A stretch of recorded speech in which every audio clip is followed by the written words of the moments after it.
पार्वती, आखिर एक बेटी का बाप जो ठहरा। पार्वती, अब उसके हाथ पीले करने का समय आ गया है। पर हमारी आनंदी तो अभी सिर्फ 9 साल की है। अभी तो उसके पढ़ने लिखने और खेलने कूदने के दिन हैं। देख पार्वती, लड़कियां पराया धन होती है और जितना जल्दी इन्हें घर से विदा कर दे उतना अच्छा है। कल से आनंद की पढ़ाई लिखाई बंद। पर बापू, इसमें मेरी क्या गलती है? आप मुझे पढ़ाई करने क्यों नहीं देते? तेरी गलती है कि तू एक लड़की है। लड़का होती तो क्या बापू? लड़का होती तो क्या? ऐ लड़की, ज्यादा जबान ना चला, नहीं तो जबान हलक से खींचकर बाहर निकाल दूंगा। बापू, मैं पढ़ लिख कर कुछ बनना चाहती हूँ। मेरी पढ़ाई ना रोको बापू।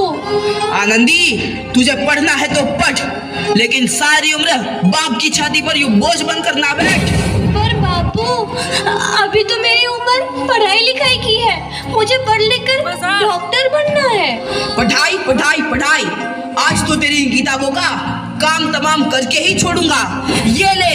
नहीं बापू, मत फाड़ो बापू। मत छोड़ी। नहीं बापू, नहीं। बापू, ये तुमने क्या किया? तुमने मेरी इन किताबों को ही नहीं फाड़ा बापू, मेरी किस्मत फाड़ दी, मेरी किस्मत। ये कॉपी किताबें ना सिर्फ छोरों के हाथ में अच्छी लगती है, लड़कियों के हाथ में तो सिर्फ मेहंदी अच्छी लगती है, मेहंदी। पर बापू, मैं लड़की हूँ तो क्या हुआ? लड़का और लड़की तो हमारे दोनों आंखों के समान होते हैं। चुप कर आनंदी, और यह एहसान मान कि अब तक जिंदा है तू। कहीं बचपन में गला दबाकर मार दिया होता तो यह तेरी बकबक नहीं सुननी पड़ती आज। पर बापू, मुझे चूल्हा जलाना अच्छा ना लगे है। देख छोरी, जितना जल्दी हो तू चूल्हा जलाना सीख ले, उतना ही अच्छा है तेरे लिए। और हाँ, तेरा ब्याह तो होगा, वो भी कल के कल। अबला जीवन है तुम्हारी यही कहानी। आंचल में है दूध और आंखों में है पानी। मुझे माफ कर दे बेटी, तेरे बापू के जिद के आगे मेरी एक न चलेगी। माफ कर दे बेटी, मुझे माफ कर दे। इस प्रकार मात्र 9 वर्ष की छोटी उम्र में आनंदी का विवाह गोपाल राव जोशी से हो गया। बाल विवाह एक सामाजिक कुरीति है और इस कुप्रथा का शिकार होना पड़ा आनंदी को। 5 वर्ष बाद आनंदी 14 साल की हो गई है। उसके घर एक शिशु ने जन्म लिया है। देखते हैं आगे क्या हो। देखिए ना, इसे क्या हो गया है? इसका माथा तो अंगार की तरह तप रहा है। इसे तो बहुत तेज बुखार है। आप बिना कुछ भी बोलते हैं, दीजिए मुझे। माधव, जल्दी से वैद्य जी को बुला के लाओ। जी, अभी बुला के लाता हूँ। ये तुम क्या कर रही हो आनंदी? भगवान की विभूति लगा रही हूँ। बस करो आनंदी, ये सब अंधविश्वास है। अरे आप यकीन तो कीजिए, भगवान की कृपा से इसका माथा ठंडा हो रहा है और बुखार भी उतर गया है ना बाबू? देखिए, दीजिए मुझे। उठो बाबू, आंखें खोलो, तुम्हें तुम्हारी माँ बुला रही है। आंखें खोलो, देखिए ना इसे क्या हो गया है।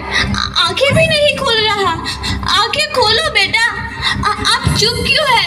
आंखें खोलो बेटा, आंखें खोलो। आनंदी, हमारा बेटा कभी आंखें नहीं खोलेगा। नहीं, ऐसा नहीं हो सकता। मेरे बेटे को मुझसे कोई नहीं छीन सकता, कोई नहीं छीन सकता। पागल मत बनो आनंदी। माधव,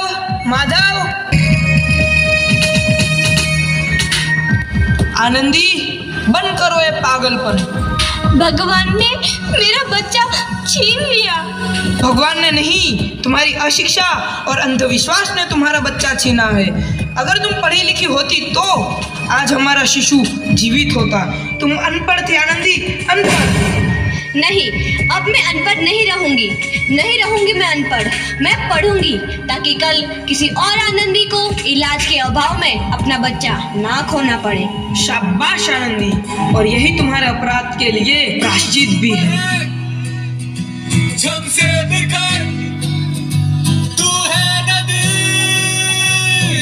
आनंदी, तुम्हारी 12वीं का परिणाम आ गया है। तुमने पूरे कॉलेज में प्रथम स्थान अर्जित किया है। आनंदी, तुम्हारी मेहनत रंग लाई है। तुम्हें शिक्षा वृत्ति मिली है। ये लो तुम्हारे अमेरिका जाने की टिकट। मुझे शिक्षा वृत्ति मिल गई, मैं अमेरिका जा रही हूँ।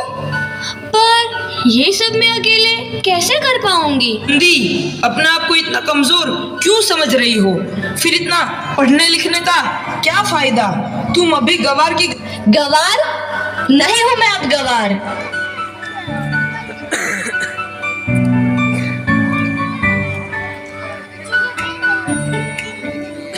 7 अप्रैल 1883 को आनंदी अमेरिका के पेंसिल्वेनिया के लिए रवाना हुई और 3 साल बाद उन्होंने डॉक्टर ऑफ मेडिसिन की उपाधि प्राप्त कर ली।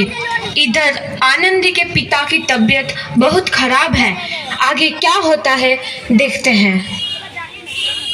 लगता है अब मेरे जाने का समय आ चुका है। मैं नहीं बचूंगा। ऐसा मत बोलो। शहर के सिटी हॉस्पिटल में अमेरिका से डिग्री लेकर कोई बड़ा डॉक्टर आया है।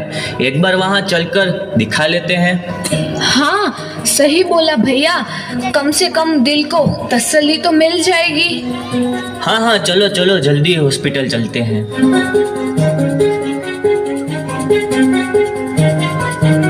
इस मरीज की हालत तो बहुत ही खराब है।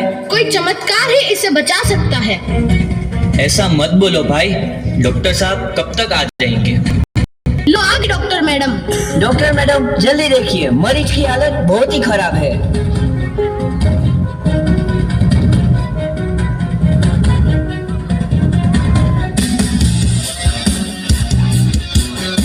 अब आप बिल्कुल ठीक हैं। मौत के मुंह से आपको बचाया है डॉक्टर मैडम ने। डॉक्टर साहब ने मुझे बचा लिया। मुझे मिलना है डॉक्टर साहब से। डॉक्टर साहब नहीं, डॉक्टर मैडम बोलो। डॉक्टर मैडम, उन्होंने ही तुम्हें जीवन दान दिया है। लो आ गई डॉक्टर मैडम, मिल लो उनसे। डॉक्टर मैडम, आपका बहुत बहुत धन्यवाद। आपने मेरी जान बचाई। इसके बदले में मैं गरीब भला आपको क्या दे सकता हूँ? वचन चाहिए मुझे कि कभी ये नहीं कहोगे कि लड़कियां कुछ नहीं कर सकती। वचन? ये कैसा वचन? अरे श्यामलाल, तुमने पहचाना नहीं? तुम्हारी बेटी आनंदी। आनंदी? मेरी बेटी आनंदी डॉक्टर? हाँ बापू, वही आनंदी जिसके लिए बचपन में तूने चूल्हा और दूल्हा के अलावा कुछ नहीं सोचा था। आनंदी, आनंदी मेरी बेटी, मुझे माफ कर दे। मैं तेरा गुनहगार हूँ बेटी। नहीं बापू, वही आनंदी जिसके हाथ पे जलवा खोज लीजिएगा। सारी जिंदगी काला कर देना चाहते थे। माफ कर दे मुझे मेरी बच्ची, माफ कर दे। मैं तेरा अपराधी हूँ मेरी बच्ची, माफ कर दे। नहीं बापू, मैंने तो तेरा एहसान चुकाया है। याद है ना अपना एहसान जो बचपन में तुमने मुझ पर किया था? ताने सुना कर जीते जी मार डाला था मुझको। अब बोल, और किस किस को मारेगा? आनंदी बेटी, मुझे माफ कर दे मेरी बच्ची। मैं तेरा गुनहगार हूँ। बापू, आपने ही तो बोला था किताबें सिर्फ बेटों के हाथ में अच्छी लगती है, बेटियों के हाथ में तो सिर्फ मेहंदी। बेटों और बेटियों में फर्क करना तो आंखों में फर्क करने समान है। एक का पढ़ना और दूसरे का ना पढ़ना सामाजिक अंधकार है बापू, सामाजिक अंधकार। उपकार मांगता हूँ मैं तुझ जैसी बेटी का, जिसने सारी उम्र मुझसे कुछ ना मांगा तो सिर्फ बराबरी का दर्जा।